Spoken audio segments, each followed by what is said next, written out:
మీరు వినింటారు, హనుమంతుడి పేరు వింటేనే భూతాలు ప్రేతాలు భయపడతాయి, వణికిపోతాయి అని. అసలు చరిత్రలో ఏమైందని భూతాలు ప్రేతాలు ఇప్పటికీ భయపడతాయి? చెప్తాను, జాగ్రత్త వినండి.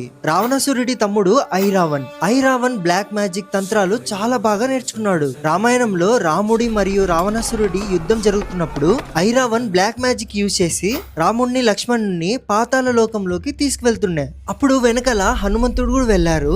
ఐరావన్ని హనుమంతుడు ఎంత కొడుతున్నా ఇక్కడ చనిపోతున్నాడు, మళ్ళీ అక్కడ బతుకుతున్నాడు. హనుమంతుడికి అర్థమైతుంది ఇదేదో బ్లాక్ మ్యాజిక్ జరుగుతుంది నాతో అని. అప్పుడు తెలుసుకుంటాడు హనుమంతుడు, 5 దిక్కుల్లో ఉన్న దీపాలు ఒకేసారి ఆర్పితే ఐరావన్ని చంపచ్చు అని. కానీ 5 దిక్కుల్లో ఉన్న 5 దీపాలు ఒకేసారి ఎలా ఆర్పాలి? అప్పుడే హనుమంతుడు రౌద్ర రూపాన్ని ధరిస్తారు, పంచముఖి హనుమాన్.